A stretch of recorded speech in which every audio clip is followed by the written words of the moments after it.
গেল শনিবার গাজীপুরের কালিয়াকৈর উপজেলার মৌচাকে গ্লোবাল অ্যাপারেলস নামের একটি কারখানায় শ্রমিকদের মারধর করে কর্তৃপক্ষ। এর জেরে কারখানার ভেতর আন্দোলন শুরু করেন শ্রমিকরা। পরে বিষয়টির মীমাংসা হলেও কারখানা বন্ধ করে দেয় কর্তৃপক্ষ। তাই কারখানা খোলার দাবিতে বুধবার সকাল থেকে বিক্ষোভ শুরু করেন শ্রমিকরা। পরে তারা ঢাকা-টাঙ্গাইল মহাসড়ক অবরোধ করেন। এই আন্দোলনে আশেপাশের আরও 15টি পোশাক কারখানা ছুটি ঘোষণা করা হয়। সকাল 8টায় শ্রমিকেরা মহাসড়কের মৌচাক এলাকায় অবস্থান নেন। যৌথ বাহিনী ঘটনাস্থলে গেলে 10টার দিকে তারা মহাসড়ক ছেড়ে আশেপাশে সরে যান। পরে ধীরে ধীরে যান চলাচল স্বাভাবিক হয়।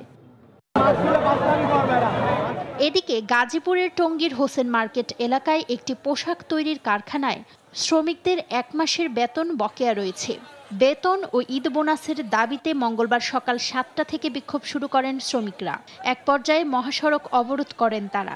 ঈদের আগে যদি কোনো কারখানা বন্ধ করে দেয় তাহলে আমার মনে হয় না আমরা যারা সাধারণ শ্রমিক আছি, সাধারণ জনগণ আছি, সুস্থ শরীর নিয়ে সুস্থতার মতন আমরা ঈদ উদযাপন করতে পারবো। আমি সরকারের কাছে আকুল আবেদন করতেছি, আমরা যেন সামনে পবিত্র ঈদ উল ফিতর, আমরা যেন বউ বাচ্চা নিয়ে, আমরা যেন শ্রমিক যারা খেটে খাওয়া মানুষ, আমরা যেন সুন্দরভাবে ঈদ করতে পারি। ঈদের জন্য বোনাস এবং বেতন যেন আমরা ঠিকমতো পাই। এতে ওই মহাসড়কে যান চলাচল বন্ধ হয়ে যায়। পরে যৌথ বাহিনীর উদ্যোগে সকাল 11টায় স্বাভাবিক হয় পরিস্থিতি। এছাড়াও গাজীপুরের কড্ডায় বিক্ষোভ করেন শ্রমিকরা।